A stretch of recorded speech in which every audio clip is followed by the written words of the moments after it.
You're a man that controls his own destiny. A man that is always in the pursuit of being better. You are in the right place. You are responsible. You are strong. You are a leader. You are a force for good.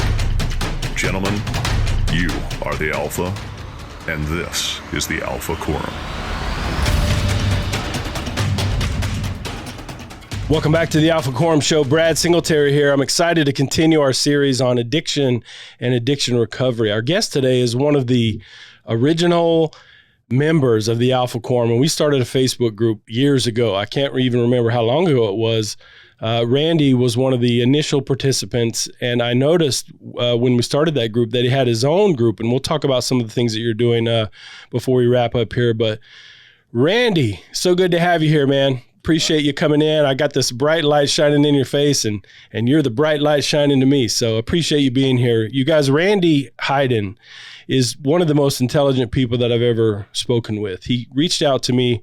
I think you were still living in California early on when we started this thing, and he just wanted to talk to me. And we went on for 20 or 30 minutes, and I couldn't believe the wisdom. I couldn't believe the perspective and just the knowledge that this guy has. And so I want to just jump right into you introducing yourself. What are you all about? We're going to break into the topic of addiction and addiction recovery, but tell us just who you are and what your life's consisting of lately and how you got here. Well, so again, Brad, you're absolutely right that when you started things, I reached out to you, and there was a reason. I noticed there was something special going on with you and with the forum, the Alpha Quorum, I should say. There's a lot of guys there that have wisdom themselves. It's if you guys are listening to this, I'm probably singing to the choir and stuff, but it's a good place to be, and I'm glad to be part of it. Now myself, my sobriety date is November 6th, 2006. So I'm going on about 17 years of sobriety as we're recording this. Kind of a trip. I bet. And as you mentioned, I was in California when we first connected and such. And here we are in Las Vegas or Henderson, Nevada and such. I came here because of friends and family. This is the highest concentration of friends that I have. And I get to do cool things like play music with my friends. Again, in fact, last night, got to play with my friends at the Punk Rock Museum here and such. It was really cool. Seeing people that I hadn't seen for the 20 years that I had been gone. And what I'm getting at, it's like a second chance at life. So if anybody in recovery knows, it's like, wow, I was one way and now I'm different. And I like, hopefully you like this second chance, this new way things go. I certainly do. I am very, very grateful for having this second chance. And of course, Vegas has changed a lot in 20 years, but I'll cruise around and I remember how things were. And I remember people, places, and things. And it's kind of like, wow, if I hadn't been such a drunk in the 90s and such, life would have been really good. And then I remember it's like, yeah, dude, it is really good. And yeah, I'm very, very grateful to not just be here with you. I'm very, very grateful to be here in Henderson. Life is better than it has ever been. So what was it like before? Well, it wasn't all doom and gloom. I was playing in bands. I was in Vegas. I joked around and stuff. I would have never been able to grow up in this town because it's just so easy to party all night long and do all kinds of debauchery and stuff. And yeah, some days debauchery is a lot of fun, kind of thing. And for the record, I was single when I was doing this kind of stuff. But yeah, I was living a very much a reckless life, not concerned about any consequences and such. And then consequences came and, they came and kicked me hard in the back. And yeah, you roll with the punches and all that kind of stuff. That's life. Especially when you're around a lot of people that are going through things and stuff. This is just, hey, DUI is just part of the deal, kind of stuff. Who doesn't have one kind of thing? People that don't go to the bars every night don't have one and stuff. And yeah, it's just kind of, it was running its course. but I met my wife, Sue, wonderful woman, my favorite blessing. We met at a PT's here. I thought she would drink as hard, because she did drink as hard as we were staying at, weeknights and stuff, staying out till 2, 3 in the morning and stuff. I thought she partied as hard as I did. But once we got married and stuff, she was just like, I don't need to go to bars. I was going to the bars to meet someone like you. Didn't know it was going to be you, Randy, but I was hoping I could find a good man in bars. And of course I laughed and stuff. And I'm like, I was sure that I would never find a good woman in a PT's pub. So how did you get in the trap of use anyway? I mean, was this just, when did you begin compulsively using substances? Oh, wow. 6th grade. Wow. But what is that, 11, 12, something like that? Somewhere around there and stuff. I mean, the first time I got drunk was 1st grade. Oh, my goodness. Yeah. Went to the bowling alley. My mom and dad were in a bowling league, and I could have either gone into what the nursery is, which was basically infants and toddlers and stuff. So even at 1st grade and stuff, I don't want to hang out with babies and stuff. And they can understand, he's having a miserable time and stuff. So just hang out here, don't get in trouble kind of thing. And for whatever reason, my dad goes, he's buying a beer. I'll buy you a beer if you just stay here, you drink this beer. I'm like, okay, Dad, I want to be like my dad and stuff. And I have this beer and I liked it. And of course, again, I'm in 1st grade, one beer. My goodness. I felt, and I don't think he meant anything wrong with it. Again, it's just kind of, he's a guy's guy and stuff. What's the big deal? The kid had a beer kind of thing. And he didn't do it all the time. It was a means to an end for him. It's like to get that kid not to run around and be somebody who was watching, all the time in between rolling the ball. I maintained because I like the beer. Yeah, I get this. So that, that was my first time of like, this is a good thing. There was a company picnics growing up a few times when all of a sudden, hey, it's a company picnic. Nobody's watching that big old thing with ice and beer in it and stuff. And I'd get drunk at those and family occasions and stuff. But 6th grade, a friend of mine, Mike Calhoun and stuff, got a little bit of the wacky tobacco from his brother, smoked that. And I distinctly remember saying, I want to do this every time I can. And I did kind of stuff. Basically, I did pot because it was much, much easier. There's a kid in school and stuff that had joints and stuff. A lot easier than shoulder tap and getting beer. But really, truly, as I started getting older and older and had friends that could buy, had fake IDs and stuff, I don't know why, just something in my system. I prefer the buzz with the booze over pot. Now, that doesn't mean I didn't stop doing pot. But yeah, about 6th grade, that's when I was doing it habitually. Basically, every chance I got, I was getting high. Wow. What kind of problems started to show up for you, as you went through life? I mean, when did you start creating trouble? Because maybe it's just a lot of fun to begin with, but how did the problems escalate? Well, so again, everybody I'm hanging around's doing this stuff. So things like getting suspended from school or getting kicked out of your house and all this kind of stuff, that was all kinds of like rites of passage kind of stuff. But yeah, things like that, getting suspended from school, getting kicked out of the house from my parents several times, point where it was no big deal for me and stuff. It's just like, yeah, eventually I'll say I'm sorry. And then my mom will let me in because she's worried about me. What am I up to for this week or so that she hasn't seen me? So yeah, there was consequences, but I knew, again, I could connive and manipulate my way in stuff, that it was never life-threatening kind of stuff. And I guess that's what I mean is like, there's certainly some people I know that through their developmental years and stuff, I know a guy that, long story short and stuff, involved gunfire. Oh, wow. And stuff as a teenager. Drug deal gone bad kind of stuff. Seemed like a good idea. And the next thing you know, yeah, firearms are involved and stuff. So yeah, so also comparatively, this is no big deal. Yeah, and I always worked.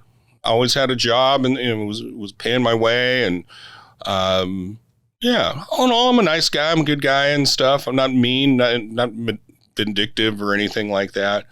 Yeah, everything was going along pretty damn well. a long time. It's just, it wore out. It worked for as long as it did till it didn't.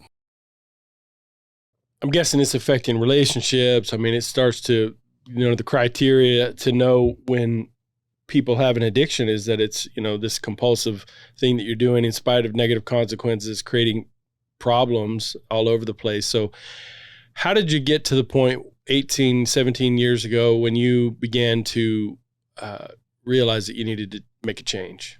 Well, I'd been blackout drinking for about 3 years. Good night. Well, and when you're blackout, it could have been 2, could have been a year and a half. I don't know. It's just, again, getting high every chance. I was drinking a handle, 1.75 liters of Captain Morgan's every night. Wow. And I tell my wife, I'm like, hey, some people have photography as a hobby. I think it was some people travel and stuff. I drink. This is my hobby kind of stuff. And then she told me stuff that I said in the blackout, and I thought for sure she was just making things up because she was angry because I got drunk again, kind of thing. So that had been going on for a while, and you do that, again, even for a month or two consistently, you realize you're alcoholic, but I didn't care. I had been in such misery, such self-hatred. It was just so normal that I didn't even know that I was lost, if that makes sense. Mm-hmm. It's all I knew. But there was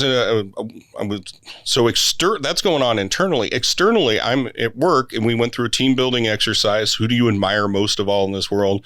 What characteristic do they have that you wish you had possessed more? Which, frankly, one of my friends here in Las Vegas.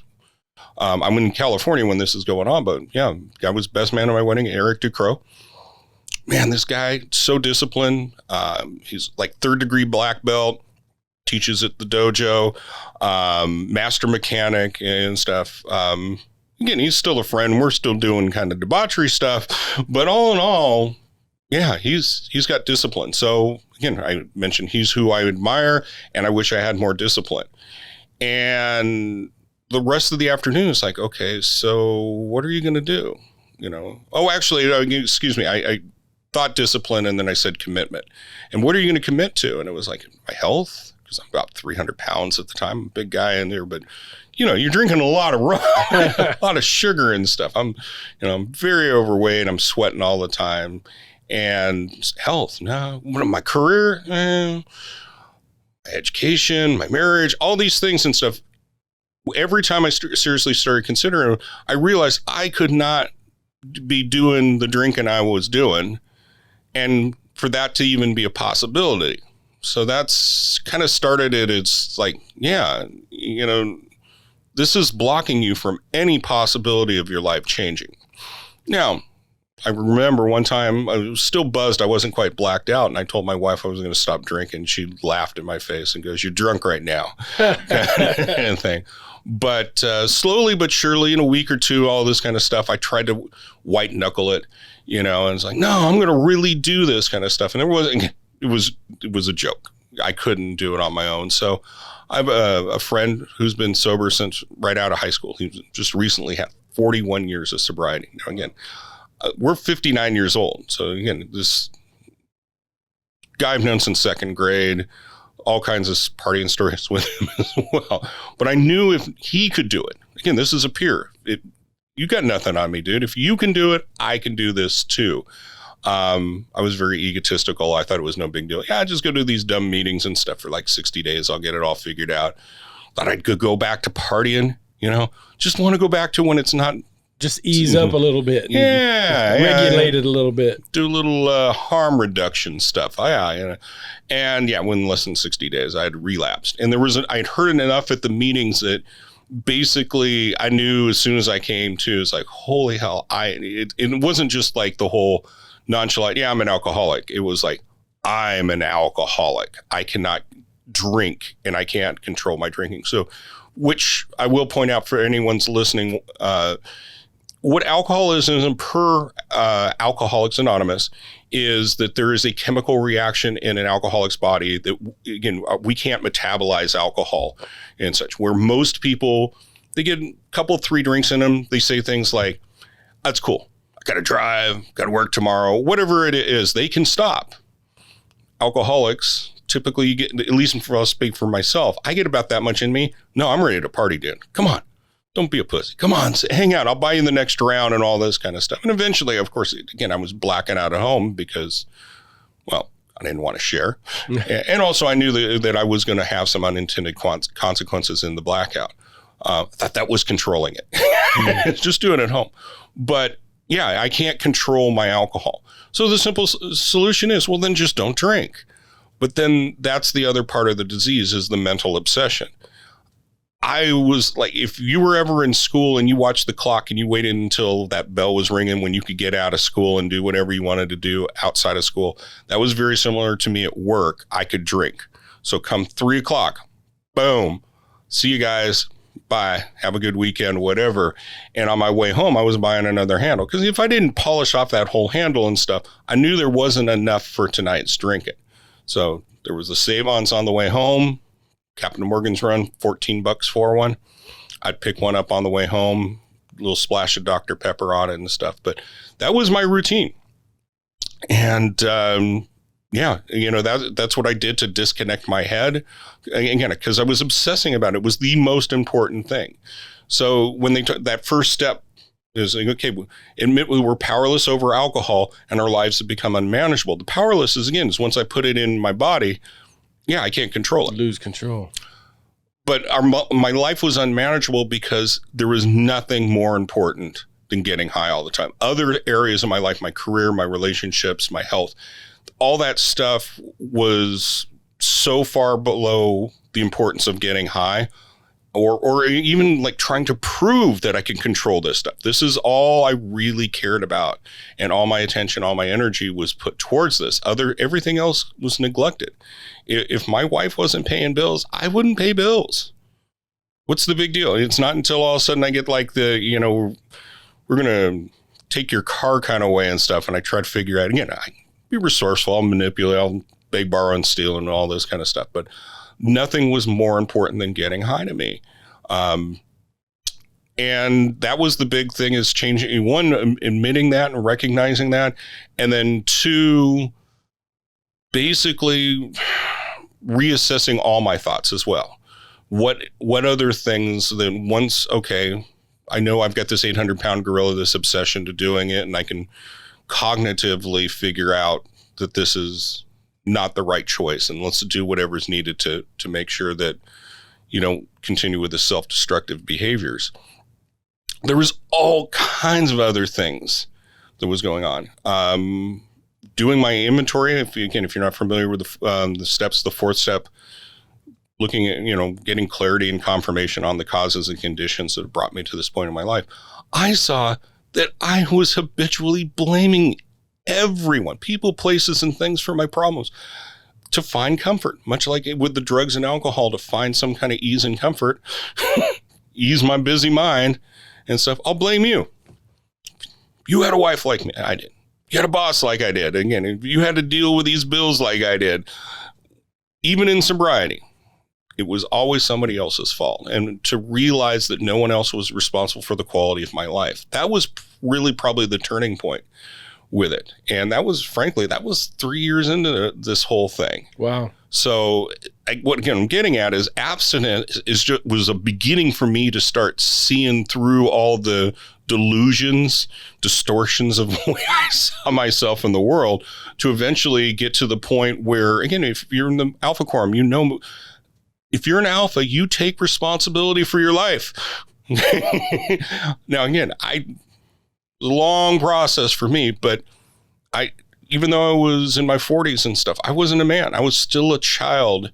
Like, again, if you've got kids, teenagers and stuff, like sixth grade, when I started using sixth grader guys, you blame your teacher, you blame the world for all your problems and stuff. And you want your kids to finally figure out that they got to take responsibility for their actions. Well, again, I dodged all that. And with the emotions and all this kind of stuff, I would get high, or I would just split the relationship. We're not friends anymore, kind of, or they split from me and stuff there. So it was a long, drawn out process to finally do the things that a healthy, relatively healthy, I don't think anybody's totally emotionally healthy, especially in your developmental years, but the things that somebody who doesn't have addictive personality, addictive behaviors going on, I dodged all that stuff. And if you have anybody in your life that has addictions and stuff, you may notice they seem to be dodging responsibilities. They seem to be doing things that are immature. And if it's like me, and again, it's because you never dealt with that stuff before. And that, in a lot of the men I've worked with and stuff, that is really, really hard to be a grown man in your 40s and realize that you're basically a punk kid. And you're at a fork in the road when that kind of stuff is. It's like either you go back to that behavior or you man up. And I'm really proud to say and stuff, that I haven't used in 16 years. So you're talking about this, this deeper level change. You had abstinence, you were sober, but the recovery process has been a lot longer. It was a lot longer to begin that. A lot of people don't really know the difference between sobriety and recovery, but the recovery is this whole ongoing thing. So at what point did you really internalize that maturity, the responsibility? You were blaming people. How did you have the experience of saying, nope, this is all on me? Well, again, so this thing called the personal inventory and such, there's a column, all the things that you're upset, or the people, places, and things that you're resenting and such. And frankly, I was at the top of the list. I was still carrying a lot of self-hatred and such. But you do this, this column, and then you kind of work across horizontally and such. And without trying to explain the whole thing, you basically start getting a better picture on things and what's driving your behavior. And fear was in every relationship. And when I say relationships, not just people, again, my relationship with the government, the police department and stuff. Fear, every one of those things. Well, what's fear? Well, it's insecurities. I was super, super insecure. Well, okay, then how do you stop being insecure? And how do you start being fearful? Well, you have to look fear in the eye. And that's part of the process as you're going through this, which, again, I won't try to go through everything in detail, but there's a point where you have to make amends. You have to be accountable for this stuff. And looking people in the eye and not just saying, I'm sorry, but also, what can I do to make this right? Repeatedly, people said, I forgave you a long time ago, but we're not friends. I'll never trust you again, kind of stuff. That honesty with forgiveness. There was a reality to it. I was going to church and talking about God loves you and stuff like that, which is beautiful. I needed that forgiveness. But to look across the eye to somebody that I had betrayed and it goes, I forgive you, but no, we're never going to be friends again. That real of the consequences, as I talked about avoiding conflict, I understood the consequences, but I also understood that there was, there was a second chance with this type of stuff, that life will still go on. And it's really, again, it's kind of this manning up and stuff. If you look people in the eye that you've done wrong and you realize the truth of the matter, well, they say the truth will set you free. And it does. And if you haven't gone through it, you probably don't really get to the full extent. But if you have gone through this, that's where like the promises of recovery are in reference to this ninth step. This thing is like we will know a new freedom kind of stuff. That the shame thing started going away. The self-hatred started slowly going away. I'm in conversations regularly with other alcoholics, and they're saying, yes, me too. You're not that unique. You're not the only person who's done things that you hate yourself for, that you're ashamed, that you wish you could do all over again and such. But there's slowly but surely, with these conversations with people that have been able to gone through a metamorphosis, a transformation themselves, and the people that weren't in the addiction but were involved with the consequences of the addiction, again, I caused problems in relationships, but there seemed to be a healing in relationships, if that makes sense. Mm-hmm. So but that's the rough thing. I dodged relationships. And if anybody listening to this, relationships are always problematic. There's always some type of problem in every relationship, especially the closest ones, meaning parents and lovers and best friends and stuff. And that's life. But doing what you need to do to be human and being vulnerable and accountable. Next thing you know, there was something that was happening. And I guess the simplest way to say is I started growing up and I started becoming more like the man I was born to be, not the boy that was trying to live a fantasy. Wow, that is a lot of growth. What was the value of talking with other people about this? I mean, I guess your conversations changed. It went from, hey, when's the party, or when can I drink, and what are we going to do? But the conversations that you were having started to change. You're talking about accountability. You're talking about being responsible, making amends. But what was the power of connection with other people, talking about yourself, your past, your current struggles? There's so much value in learning from other men, and I wonder how that played out for you. Well, and again, it's being honest, being vulnerable. And that's a word that guys don't necessarily like. I typically use the word authentic. Authentic. I like that. I've been looking for other alternatives. But really, again, if anybody's familiar with the work of Brene Brown, she's a social scientist.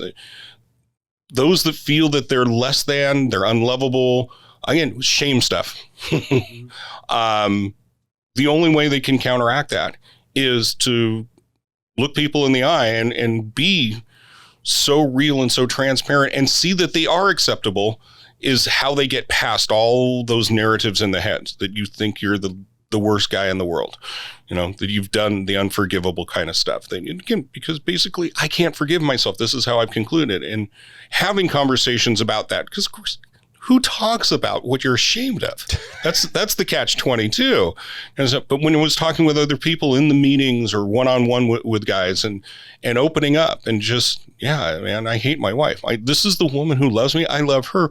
But she will not let up on this drinking thing. Will she just leave me alone and let me get drunk? It's the only way I feel good.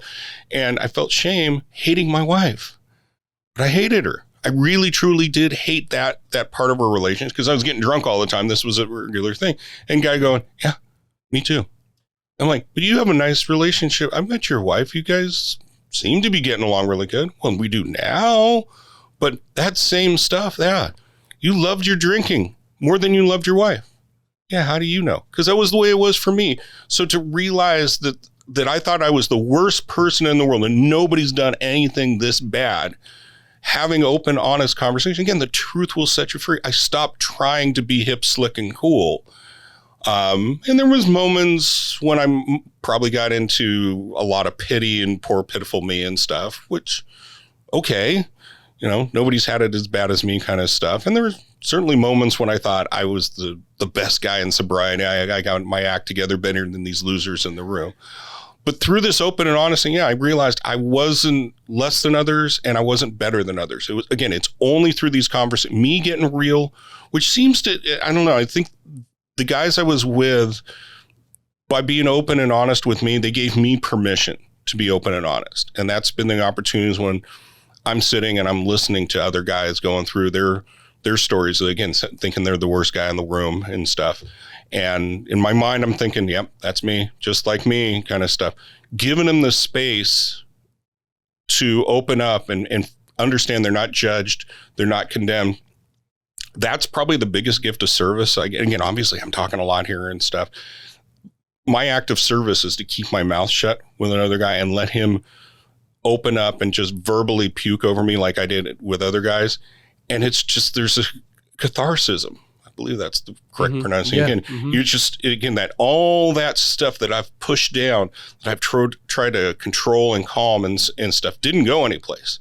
And it just, when that energy can flow out of me and such, it makes space for something different.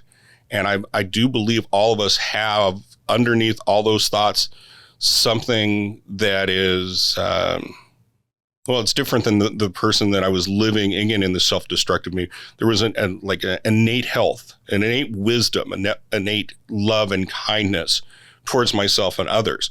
And again, this was not overnight. This is a long, long process with people.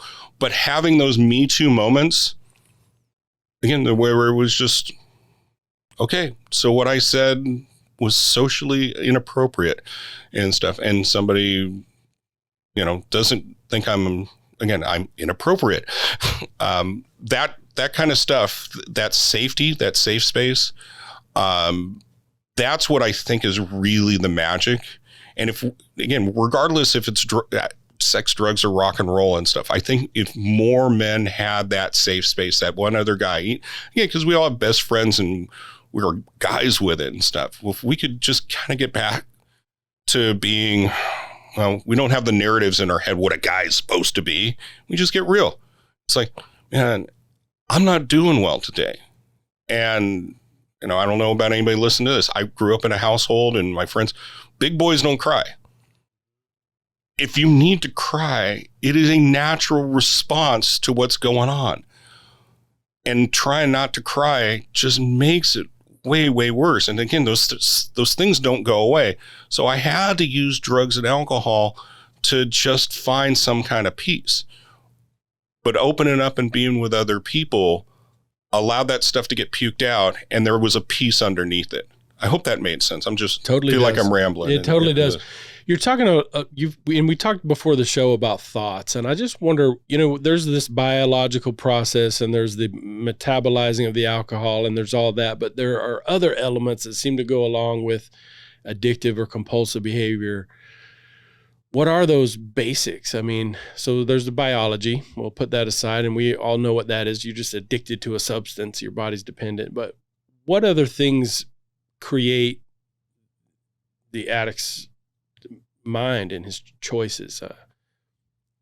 Well, so there's a hypothesis from some people I know that all of us have some type of addiction.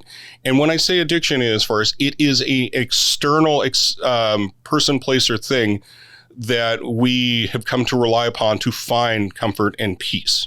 Workaholics, okay? Shopaholics, sex addicts, gamblers, whatever it may be, there's something that's going on. And sure, it stimulates the endorphins and all this kind of stuff, but there's all kinds of things people are reliant upon. Social media, whatever it may be, this escapism. So what drives the escapism? Okay, well, we've got this idealized version of who we should be and how life should be.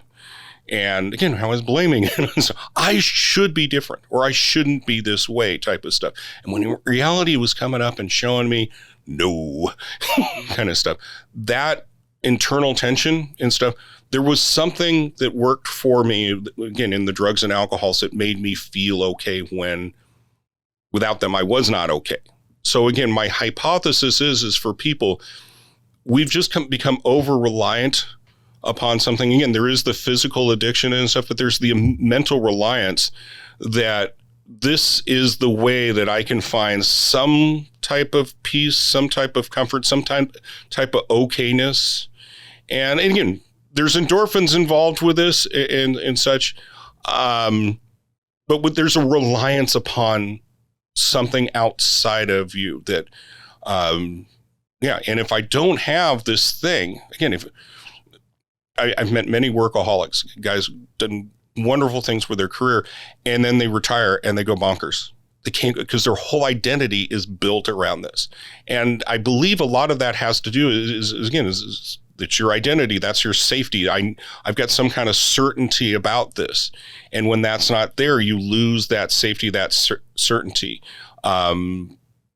Everything gets threatened. So what's driving my behavior and others that I've observed closely and such, again, are these insecurities. And as mentioned earlier, the fears. If we can feel safer in our human experience, meaning, okay, yeah, this sucks and this isn't good, but I can look it in the eye, I can experience, I can process, I can do whatever it is. Again, I'm referencing being responsible. Sometimes it's just keeping my mouth shut so I don't make it worse and stuff. But I don't have to do anything, if that makes sense, which is weird, again, because we want to control. That's how, again, if I can have everything was in my control, it wouldn't be out of control because everything's out of control and everything's terrible because it's out of control. If I could just control this person, place, or thing, we'd be fine. But the world, we have no control. I have no control what you're doing listening. You might just now get upset and turn it off. I talk too much. My wife, she could get upset and tell me to shut up, whatever it may be. I have no control on this type of stuff. The only thing I have control over is where I focus my attention, which again, maybe I should just shut up like I'll do right now. No. So what about the thinking? You're talking about fears. We're just walking around with these beliefs and ideas about who we are, how people are, how life is, how it's supposed to be. And that's often the problem.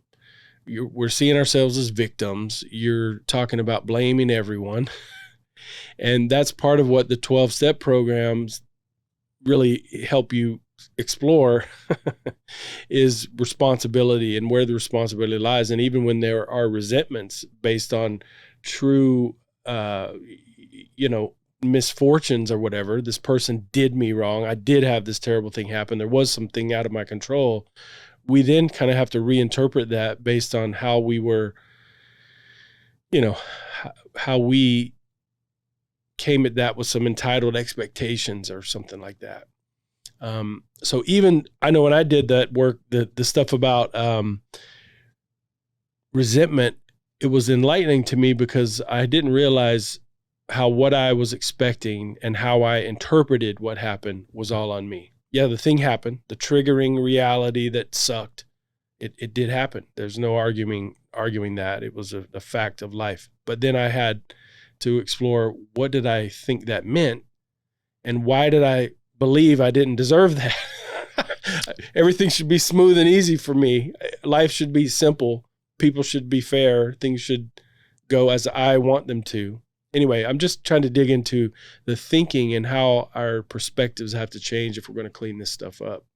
Yeah, well, and there is a saying, expectations are resentments waiting to happen. Mm-hmm. I know you've heard that one too. And part of me was like, well, then I shouldn't have any expectations. No, you shouldn't hold so tightly to those expectations. As I mentioned in this fourth step, this personal inventory, I'm at the top of the list. What's my part in all this? Well, I expected myself to be different.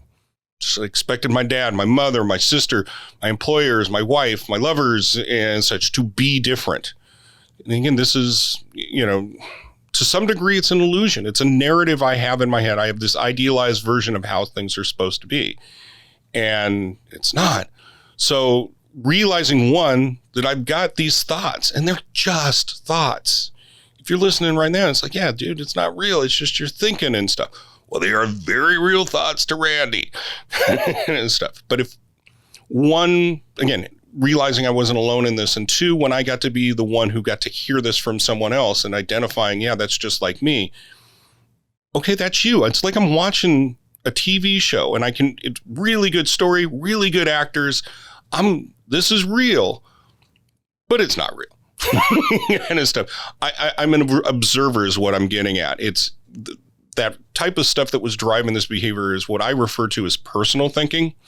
Everything's personal. It's all about me and all this kind of stuff. And I can only see it through my biases, my worldview. And there's a thing called confirmation bias that some of you may be aware of and stuff. I'm looking for things to reassure my assumptions and such. And that's one of the things that's great about being a drunk on a bar stool. There's always somebody you can also find that hates the same things you do as well, too. And such. But all these things in my head, they're just thoughts. And my consciousness level was that of a child. I was believing my thoughts. Much like, again, 6th, 7th grade and stuff, because that girl looked at you and she smiled. She likes me because she smiled at me and all this kind of stuff. I also, now I created a whole story about how she's going to be my girlfriend. We're going to get right off into the sunset and be man and wife and have 2 kids and stuff. Yeah, it's insane. It's crazy and stuff. But again, these are these narratives, these expectations on how things are supposed to be. Next thing you know, this girl that I think liked me, when I ask her out, she goes, "I'm sorry, dude." And their friends laugh and all this kind of stuff. And I'm embarrassed and I feel maybe even betrayed because she didn't have any thoughts about me. I had all this stuff going on in my head for hours and hours and days and stuff of how it's supposed to be. Reality is not this way. So expectations are really, really hard. And we can get into things like politics right now, but very, very polarizing and such. And it doesn't matter what side of the aisle you're on, kind of stuff. Basically, we're the good guys and they're the bad guys. Okay. And there's reasons why you believe and feel these things, your highest values, what's important to you is aligning to this political party. Maybe you're not hook, line, and sinker into like some extremists are, but again, you identify as a Republican, you identify as a Democrat, and these, and next thing you know, there's somebody that has contrary views and such. And because they think differently than you, their values and stuff are different. And again, I noticed this on social media. One myself is respecting. It's like, you're not really my enemy. You're not my foe. You just have different thoughts and different views, which frankly is the most natural thing in the world. We all see the world through our own eyes. Mm-hmm. When I can take 2 steps back and it's not personal, it's like, yeah, dude, that's kind of silly thinking this person's attacking me personally because your ideas are not different. But I expect you to think the same way so we can be friends and I feel safe.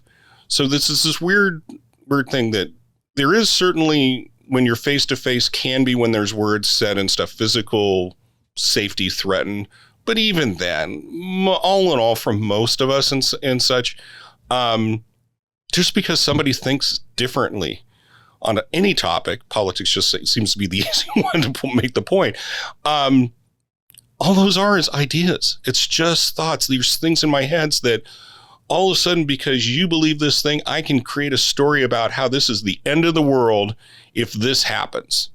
If your politics become dominant, everything's messed up, and you probably think the same thing about my views and such like that, where in reality, probably most of the things that you're thinking about or I'm thinking about is just this propaganda we've been fed for us to see people that don't agree as enemies. That again, this is why I'm talking about politics and stuff. It is so polarized for again, basically people that everybody that I know sees the system is messed up. Okay.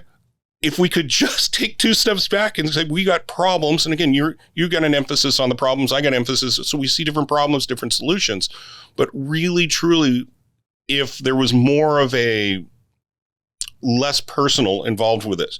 And this is this situation. And unfortunately, like in business situations, because I had to do this to keep my job, I couldn't get too opinionated and stuff. We could find a middle ground. We could find problem solving solutions. And in regards to politics, if there was more of a we than me, then the likelihood of some of these big problems continuing would diminish. But that's in the macro. In the micro, again, between me and you, my spouse, she tells me that I shouldn't spend money on a new guitar. I want a new guitar. Well, honey, I worked hard on getting a new guitar. Yeah, but we're going to save up to buy a house. To her, the house is way more important. To me, the guitar is way more important. Well, again, fortunately, it is kind of obvious and stuff. Yeah, it is much more important to buy a house than another guitar. Not like I don't have one already, but and I bring this up because this is real. And it kind of stuff. But again, and once we got the house, the sense of pride, she's right and such. We both benefited. Yes, I worked really hard. I was the breadwinner. I am the breadwinner still. But we worked as a team through this stuff. It wasn't that me against Sue or Sue against Randy and stuff. It was both of us against this problem. And really the problem was, again, communication. So kind of back to this whole thing and getting real, getting authentic with my wife and stop having to win and really trying to more of is like, can we collaborate? Can we cooperate? Can we find something where both of us see it as a solution to what this is? Then, yeah, we could still have disagreements and we can still see things our own unique way, be our own people and such. But again, we're more collaborating than competing against each other. And again, it's kind of like in the workforce was, yeah, I want to keep my job. Yeah, I want to keep my marriage. I do love her. It's a little difference in guys and stuff. But really the attitude of like, hey, man, this relation between me and you is way more important than our political views. Frankly, I've got a few friends. Yeah, they're definitely different politics. But I'm fortunate enough through the program of AA and stuff, that is nowhere near as important as us maintaining our friendship. To me, I think I would be a knucklehead for me to lose this friend, this guy that had my back for over 20 years, just because you got a few different ideas on you. And again, I know he has valid, again, we've spoken, he's explained why he sees things his way. They're valid for him. I see things a little differently. We don't talk about politics too much because we know that, but that's the other thing we've never said it outright. Maybe it might have once, but again, it's less personal to understand the relationship is more than being right. So I guess what I'm coming at is that was one of the things, like, so the first step in recovery is admit you're powerless over alcohol and your life's unmanageable. I was working with a guy one time that was struggling with that, and he was arguing with me and all this kind of stuff, insisting he was right about everything. I'm like, could you just admit you don't like being wrong? Okay, yeah, I'll admit that. I don't like being wrong. I'm like, I don't think anybody ever likes being wrong. But your insistence upon this, of always being right, that's creating more problems for you than really you need to be. There's enough problems in life as it is. You are creating more of your own problems.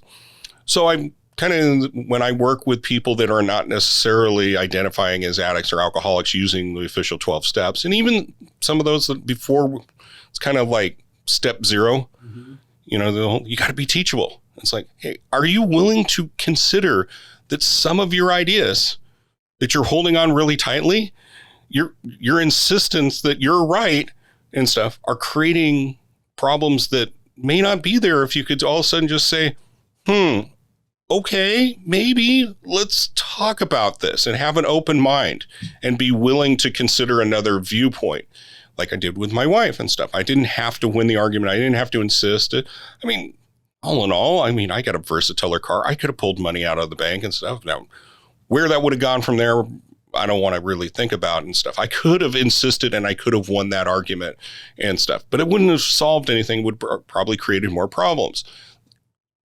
Again, how many times all of us in such, because we insist we are right, you know, takes something from bad and makes it worse. And because I will never, ever want to admit I'm wrong, and I got to defend myself and rationalize and justify why I'm right and you're wrong and stuff, goes from bad to worse to terrible. And that basically was going on underneath all this addiction stuff. Yeah, I had a propensity of taking problems and turning them into chaos. And now, because I have the clarity, you know, the biggest thing for me anymore, I don't think if I had a beer, the sky would fall on me and such. But I don't want to tempt fate either. Maybe it would. But I want to keep my mind sharp. I don't want to be dull. I don't want to misunderstand and misinterpret things, because I can do that with sober and stuff. But obviously, again, when you're high, you have a different way of seeing things and stuff. So for me, the benefit of it, and if anybody here is wondering whether it's worth being sober and stuff, if you'd like to be a little bit sharper, have a little more clarity, a little more confidence on what you're putting in the interpretation, and also how you're processing information, how you're perceiving things. Yeah, you know, maybe 30, 60 days with a little more clarity, then you may just see it was like, oh, I've done it both ways. And yeah, I like being a little bit sharper. I like having the wisdom to keep my mouth shut. So I'm guessing that over the last 16, 17, 18, whatever, however many years that's been, you've had plenty of temptations, you've had opportunities, you've had a shitty month or a terrible situation or something that pulled you back, a loss, a disappointment of some kind. How in the world did you manage 16, 17 years of sobriety? Well, as I mentioned just right now and stuff, I can kind of play the tape out. I can see that this really isn't going to solve any problem. It might make me feel better. I was sharing with you before we turned the mics on and stuff. My dog died this week, which kind of sounds like a country western song and such. And I can kind of laugh about it because I'm processing the emotions and such. But he ran away and I heard the car hit Ozzy. This sucks. I don't think I'll ever not hear that sound again. And I see Ozzy in the corner of the house because, this was just a few days ago and stuff. But these are ideas, they're emotions. These things don't have to be, I don't know, as permanent, as impactful than they really truly are. Yeah, this sucks. There's no two ways about it. Sue's taken it way harder than me. We're really sad. But this is not anything that I'm going to, again, make a bad situation into a worse situation by getting wasted. Okay, whatever would happen and stuff. Okay, so the sky doesn't fall and stuff. Maybe all of a sudden now I feel that I'm weak or whatever, getting back into that self-pity, that self-loathing kind of stuff. I don't need to experiment. I just know a very simple thing, that if I get high again, things are not going to get better. And then again, as I just elaborated on all these kind of things, that it's just getting high will never, ever make my life better. I love that when you shared that here in the show about your dog, because when Randy came in tonight, I'm kind of setting up the mics and everything, and I said, "How you been, brother?" or something, and he immediately starts talking about his dog. And that to me was just a good example of what he's talking about here, about authenticity. He's so comfortable talking about his difficulty. He's so comfortable being open about his situations. I haven't seen you in a year and a half. I don't remember how long it's been, but he led with a difficult thing going on this week. And I just think that's the value of connection with people. And you're obviously very comfortable with that. That's the guys that I see really suffering. They're completely concealing all of that difficulty. They're not talking about their pain, and they're not sharing that. So I love that you do that so well. Think about some of the most important things, like the practical things that you've done. I mean, there's step work and there's meetings and stuff like that. What are the concepts, the ideas, the practices that have kept you strong and sober for 16, 17 years? Well, the saying, one day at a time. Okay. Early on in sobriety, I didn't think I could stay sober all day. So guys would say, "Can you stay sober for an hour?"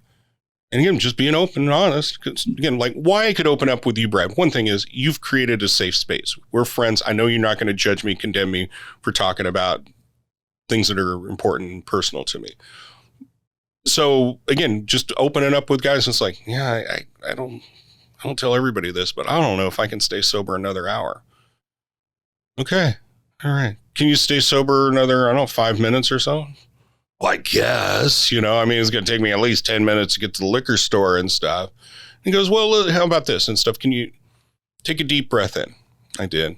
He goes, "Okay, blow it out." Yeah. He goes, "Stay sober in between those two breaths." And I'm like, okay. And there's been times, and it's been many years and stuff where, yeah, I don't know if I can do it. Just stay sober in between two breaths. And what I'm getting at is it's being very present, being very mindful. So again, all this stuff in between my ears, dwelling on the past, projecting into the future, all this stuff that is not being present in the moment. These are all kinds of narratives. I have a very vivid imagination. I'm very creative. I can create myself to be a victim or a hero from the past stories very, very quickly. And that of course, can project into the future too. Again, it's talking about this girl likes me. Yeah, I'm a 59-year-old guy. I'm playing in a band. This girl's dancing. She's pretty. I wonder if I could take her home kind of stuff. My head can go into these kind of goofy places and stuff.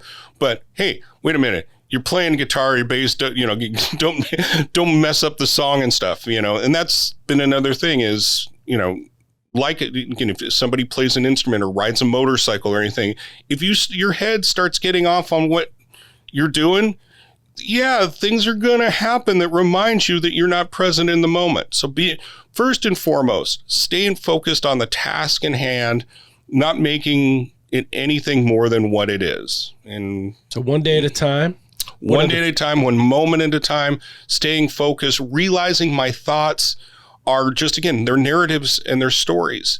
Again, I can create all kinds of stories for you right now on this microphone and stuff, but whatever it is, it's not real. The real thoughts, the real emotions and stuff, but it's not real. Certainly not real enough for me to, buy into it hook, line, and sinker like it used to be. So understanding that the power of my thoughts are, again, it's just thoughts are Play-Doh. I can mold them any kind of way and stuff. I want to mold them into doom and gloom or rainbows and puppy dogs and all that kind of stuff. Or if I can just kind of, it is what it is kind of stuff, good. Frankly, the effectiveness of that is proved over and over again, not trying to make things different than they really truly are. And then again, every thought has with it a charge of an emotion. And frankly, this is how I've concluded what's important to me. Again, whether it's a positive or negative thought and stuff, the emotions that are tied with it, the stronger the emotions are, the more important this is. So again, if I'm worried about going broke, how am I going to pay those bills? Lots of emotions with that. Or, hey, I'm going to get a raise. Everything, or I've made an investment in the market and stuff. I'm going to make a bunch of money or whatever it may be that is a good fortune. And so maybe that girl does want to go home. Stuff like that. I get too out of whack. I get too positives, too negative. Feelings are not facts, but they are pointing in a direction that I'm out of whack. And it's a slippery slope. So again, it's just being mindful and being present. Then when I know that these emotions, when I'm paying attention to my feelings and such, that again, feelings aren't bad. And naturally, I am going to have times of ecstasy. I'm going to have times of sorrow. And there's nothing wrong with those at all. But I don't give them as much power as they want to, again, because I understand these will pass. So that's the other thing as well, too, is understanding with all these thoughts, all these feelings and such, there's a reality. It's almost like the thought behind the thought, I guess, maybe makes sense and stuff there again. So I've got, this is an analogy that was taught to me by a guy, Michael Neal, and our true essence, who we really truly are, that again, that's underneath all these narratives and all these stories. Consider that like a diamond. And again, it's eternal. And again, it was formed with pressure and stuff. And if you believe in spiritual stuff, that's like your soul, your spirit, your eternal nature and stuff. And all these life experiences are kind of like barnacles that got attached to it and stuff. And it just covered it up. And again, we've got this confirmational biases on top of everything. You got all these ideas and all these thoughts and stuff that we've lost sight of who we really truly are. Again, our authentic selves and such. And this, again, this getting real with other people or self-observation, self-inquiry, what's really driving these motives, right? What's motivating me right now and stuff. These are kind of what lets the barnacles fall free. And you kind of see there's a part of yourself, how there's an innate wellness. There's an innate wisdom inside of all of us when we're not so in our heads. And again, I think everybody's had this at one time or another. If you're a parent, if you hold your child, I had an opportunity. I was sponsoring a guy that his daughter had a baby. Never held a baby. I don't have any kids. Never held a child same day born. And there's just that purity, that natural stuff. It's just, you hold a baby and everything's okay. Or if you have a relationship with a lover and you just can be quiet and silent with them and see that sunset together with you and just everything's okay. What the commonality and on of these things when you're really totally in the moment. Again, the common moment thing is the moment. All in all, without the stories, this okayness that I was seeking out with drugs and alcohol or all other kinds of, again, basically wanting to be right, that made me feel okay and safe and secure. When all those thoughts, or at least a lot of those thoughts, if I've got like 1,000 thoughts per minute going on and I can kind of get it down to like maybe 300 thoughts per minute, just calm down that busy mind, that peace of mind. And I'm not saying it like a Zen monk. It's just not running a mile a minute. There's a way to kind of have that, I don't know, that innate well-being to come up and reveal itself and go, yeah, everything's okay. Yeah, this is bad, but everything comes to pass. I love the teaching of Eckhart Tolle, who talks about, all of our pain, all of our problems are either in the past or the future. I mean, I guess if you've got a gun in your face or you're bleeding out right now, there are just no problems in the present. And you're talking about taking it one day at a time, get out of my head, get out of my thoughts, experience the here and now. That's where all the peace is. You're talking about the moment, holding the baby, the moment, kind of laying there, embracing your lover. That is true peace. What other concepts or major, activities, your regular rituals or things that you do now keep you where you are? Well, then I guess there kind of comes to the 12th step. Okay. Love and service. Okay.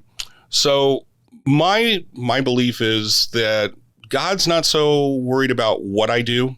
So I guess I'll take a step back. Early on, the first promise that was given was, you hang around here long enough, you can do a few simple things, you will be more like the person God made you to be. I like that. Still like that and stuff. But at first, all the things that God made me to be, is like my career, my spouse, it was all external kind of stuff. Over the years, I've concluded that it's in an internal state, this peace of mind that I've talked about. But also, it's like, how do I do things? Do I do things with the intention of love, or do I do it with the intention of fear?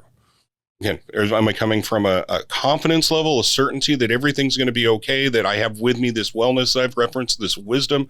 Or am I afraid and I have all these insecurities that I'm not able to, be of any benefit? If I can try to be of service to other people, I care about you. Now, again, it doesn't mean that you have to reciprocate, and the expectations are where it mess it up. It's kind of like giving. If you give freely, then okay, that's gratitude and generosity and stuff. If I'm expecting something from it, that's a transaction thing. And again, I can think about this when I'm 2 steps back, when it's not that personal. But again, love and service, trying to be loving and kind to everyone, not just my wife or somebody I think that can do me right, can reciprocate it with whatever I'm doing. Being of service. And as I joked around earlier, you create a nice safe space and stuff. You're letting me do 90% of the talking. But really, honestly, I think most people need to have somebody show up for them, not judge them, not critique them, not try to fix them, just be present with them.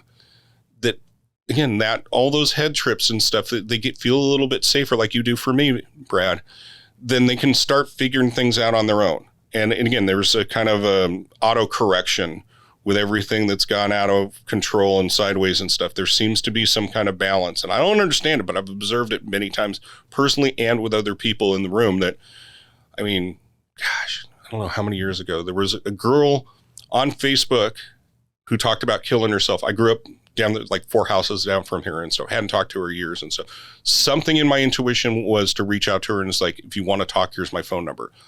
I listened to her 2 hours or so, again, without trying to fix her. I don't know her problems and all this kind of stuff. Let her just get through this. And then she said, I want to thank you so much. I feel much better and stuff. And you didn't try to fix me like everybody else.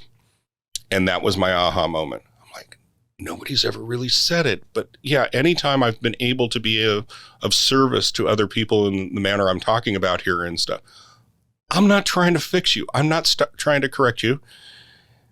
And I don't want anybody to try to fix me either and stuff. Again, it's one of those kind of things. Like, unsolicited advice is an insult. Sometimes it's abuse as well. So that's really, truly giving the freedom, the autonomy for you to be yourself, I think is rewarding for myself and for you. So love and service, that's something that keeps you grounded and keeps you where you need to be. What are the ways that you do that? So I know that Randy is quite a teacher. He's quite a leader. He influences people wherever he can.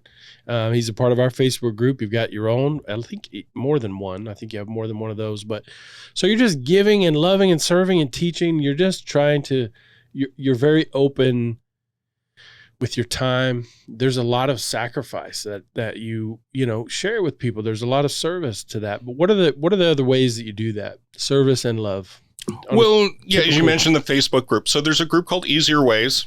And again, basically what easier ways are what I've been talking about with you and such. Doesn't mean easy way. Life is not easy. There's no two ways about that. But it can be easier when you're open and authentic, when you have less expectations in life, when you try to serve and give to others without expectations in regards to anything back. I swear to God, if you've never tried this stuff, I challenge you, give it a shot. It will make your life easier and stuff. So I have this Facebook group, but I'm actually going next level because Facebook has a lot of good things, but a lot of shortcomings and such. So there will be off Facebook, an easier ways version. It will be a very modest paid to be in the group. And that's frankly meant just those that are in the group recognize there's genuine value in it. But inside of it, there's workshops, there's courses, there's podcasts, there's lots of content on the topics of relationships, of business, psychology, philosophy, sobriety will be part of it.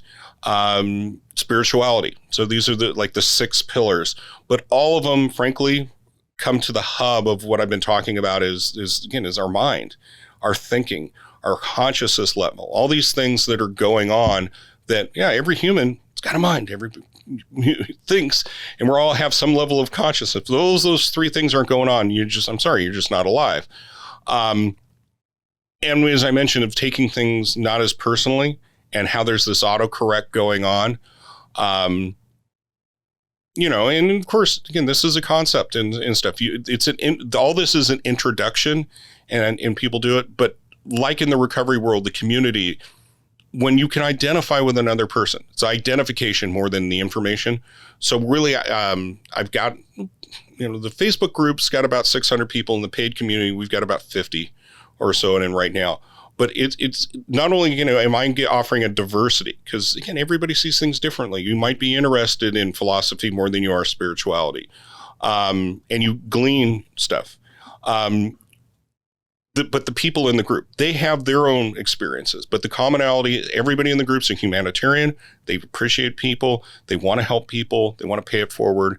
And really the only one rule in that group is unsolicited advice is not allowed. If you ask for help, okay, then that's permission for getting feedback. But nobody's going to try to fix you in this group. So I'm doing my best to intentionally create a safe space, an inviting space for this authenticity, fearless authenticity come. And as that transpires, then, okay, if you feel safe in this cyber community and stuff, now take that into the living room, take that into the boardroom, take that into your life, and go from 2-dimensional digital space to 3-dimensional with people that are right in front of you. And I think your experience won't be that much different than myself or anyone else in the group. You notice that, I can't explain it, but things are different and I prefer them. So that's my intention. I'm going to, again, as far as content and stuff, that you don't have to pay to be part of the group to get this stuff that's free in the Facebook group, easier ways. I just am wrapping up this week an ebook. It's not a novel, but it's about 25,000 words and such. Wow. Getting in with the topic being overthinking. Gee, I think a lot. And the emotions tied to it and such, and the solutions we've talked about. So there's things like that I've got coming up. But I'm really, really excited, again, with people in this group, the collaborations, these workshops and these courses. There's a lot of wisdom, a lot of love in this group that people want to help build basically an online refuge from ignorance and intolerance and hate. So you talked about love and service. We got to wrap up here in a few minutes, but I'm wondering, Randy, if you could share, if there's a guy listening to this who's, he's been in some trouble with his addiction, his compulsive behavior, he's addicted to sex or gambling or alcohol or drugs or whatever. What would you say to a guy who's just kind of sitting on the fence? He's contemplating the fact that he may need to live a life of, complete abstinence or make some change or get some kind of help. What would you say to the man who's just realizing he's probably being destructive and needs to make changes? What should he do? Well, one of the first things that I usually ask and stuff is, do you really want to stop doing this, or do you just really want the consequences to stop? Because I've seen it so many times that if your motivation is just to get your wife off your back, just to keep yourself out of jail, whatever it may be, once that happens, then whenever you're, again, an emphasis towards drinking and stuff, I'm going to stay sober until I can reconcile my marriage. Once your marriage is back on course and she's loving you because you're not getting wasted all the time and spending all the money and stuff, then you'll go back to what you want to do. There's something that is very attractive still of getting high and stuff. So but on the other hand, if there's something, an intrinsic motivation. Something whether my wife reconciles with me or not, whether I do or do not go to jail thing and stuff, I really want to do this. I want to basically reinvent myself. I want a new life. When you have that, it's only important to you, then odds are in your favor. Then again, you'll do things like say, yeah, I don't like being wrong. So if it's not something you really want, let's be frank, until that happens, it's not going to stick. At best, you will get a reprieve. It's almost kind of like taking an aspirin for your headache. Yeah, it's pain management, but it's not really going to solve the problem. You can't wait till your court case is over and then go back to drinking. You're going to be back in the same right. So, and then frankly, if you again say, yeah, I want this more than anything else. I do want this new life. I know I was made for more than this suffering. Those were words that I used and such. Well, then what you're going to have to do is going to probably be things that you didn't want to do, which again is this self-inquiry, this self-observation. Why am I being such a jerk? Why am I fighting this kind of stuff? And yeah, that's type of stuff that you've been trying to push down and not deal with. That's going to be really hard to process. And it is really, really hard when you don't do it with at least one other person. See, that's one of the things that's involved. Most of us guys, often it's like, hey, I got it. I'll take charge. I'll get it done. You're going, in all frankness and stuff, if you really want to put odds in your favors and make success a little more likely, you're going to need someone to help you with this. And again, they really shouldn't. Now, there's some people that try to fix you and stuff, to be frank and stuff. But really, somebody who's emotionally healthy and has gone through this stuff isn't going to try to fix you. They're just going to walk alongside with. They'll be a fellow traveler through this self-discovery, this self-realization, this self-actualization. And you might find out, again, it's even better if you've got a few people that you can be open and honest with this stuff. But yeah, it just... cards on the table to guys. One, you've got to really want it, and you've got to want it so bad that you'll accept some help. If you can do that, then yeah, there's people, oh gosh, probably way worse than if you share your story with them, they'll share you stories that just seem impossible. I know people for 20 years tried to get sober, and again, they weren't really ready for it for whatever reason. But once they did, people have written it off. It's like, this guy's been popping into meetings drunk and all this kind of stuff. He's never going to get sober. And then in a comparatively short period of time, in a year's time, they're like a model citizen. They got their act together. They are more like the person they were born to be. And again, it's possible for anyone who really, truly wants it and will do a few simple things. So I love the little phrase from the 6th step about being entirely ready. I love that you got to be ready. You got to want this. This can't be some motivating factor that's outside of you. This has got to be for you. It's got to be not just to avoid the hassles that you keep running into. It's got to be something deep. And so you're talking about get some help, talk to some other people about it. What about going to a 12-step meeting if they're not really even sure? Should they go to a meeting if they're not sure they want to be sober? Well, so this is the thing is, I find some groups a little more beneficial than others. I do believe that, again, the framework works. And again, the basic things that I've been talking about will work. There are some people that are very rigid because it worked this way for me. It's going to work this way for everybody, almost like Bible thumpers and stuff. Right. You've got to agree and all this kind of stuff. And if you go to a meeting and people start telling you how it is and hey, if you don't do it our way and stuff, jails, institutions, or death and kind of thing, which I got to agree on that one. But again, it's going to be difficult and such. But on the other hand, there is so much good if we just look at the evidence of how millions of people that felt like they were hopeless and helpless were able to turn their lives around. Probably, again, the most likely way you will turn your life around is at least go in there and check it out.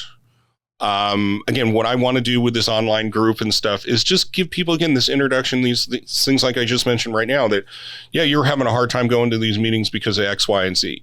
Well, just because that's going on, can you not see A, B, and C, the good part of it? You're just, again, confirmation bias. You don't want to really be there. This sucks, and I'm finding all the evidence that proves that why I shouldn't go to these meetings. Hopefully you can, again, have a wider perspective on it and see that there are some beneficial things. So yes, I did not go to rehab. I did the whole, just go to meetings, do the things that seemed really, really hard at the time and stuff, which we've covered 1 or 2 times already. The meetings really, really helped me, but much like the drinking, again, until it no longer did. Drinking worked until it didn't. Meetings worked for me until they didn't. And again, there was secondary issues, basically codependency with me and such, that there is, and this was me, not so much the meeting, but there are other codependent people involved with the meetings that, it just wasn't healthy involved with that. And I was really fortunate. I had people that were emotionally mature enough that, we'll take a step back. You know the principles, you know what you've been sober for years now and such. Do that type of stuff. And frankly, I had one man that was a mentor, might be the best way. They were called sponsors in the program and stuff. I had Alan in my life, and then Alan died. That changed things. But these principles, there's principles behind all these things: honesty, open-mindedness, willingness, courage, service, it goes on and stuff. Those principles apply to my life. Don't require me to go to the meetings any longer, but without the foundation that I learned and the lifestyle I learned through the meetings and such, I wouldn't have a chance right now. I love that we learn language. So much of our understanding of life is in words. And when we go to these meetings. So I started going to meetings. I was still drinking, but the things that I heard people say, that's what opened it up for me. I'd never said some of the things I needed to know how to say. And I'm hearing this guy, this very articulate man, talking about his problems or how he used to be this, narcissistic asshole, and that he's learned to humble himself and whatever it was. I had never heard some of the things that I needed to know how to speak. So it gave me some language about what I was doing, how it got this way, and the maturity that these men, this group that I went to a Wednesday night and a Sunday night group.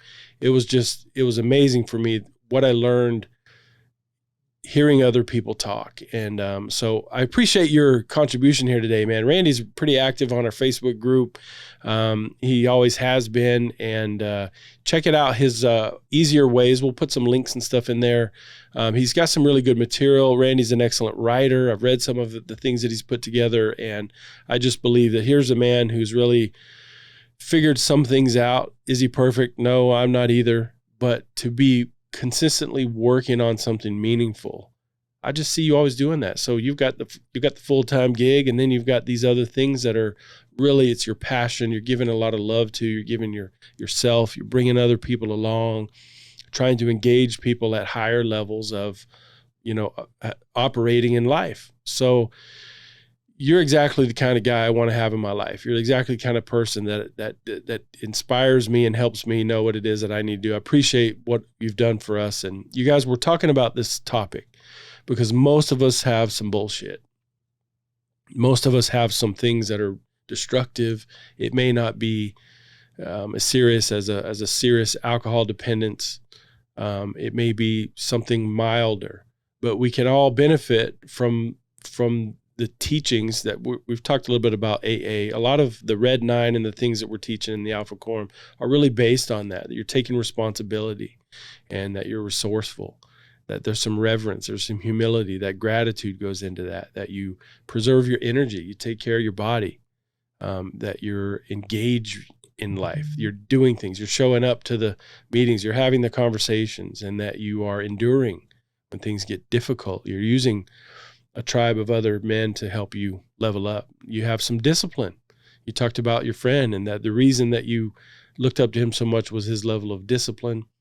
You have discernment. You get that thinking sorted out. You learn to see things as they are. Things are what they are, but they're not worse than they are. And they're also not better than they are. And then and all of that creates distinction. All of that makes us highly valuable in the world of people and things. And Randy, you're exactly that. I appreciate your friendship and to be associated with you and the things I've learned from you. You guys, until next time, no excuses. Alpha up. Sweetness. Dude, that was the smoothest shit I have ever done. That was, I don't have to. If you're a man that controls his own destiny, a man that is always in the pursuit of being better, you are in the right place. You are responsible. You are strong. You are a leader. You are a force for good. Gentlemen, you are the Alpha, and this is the Alpha Quorum.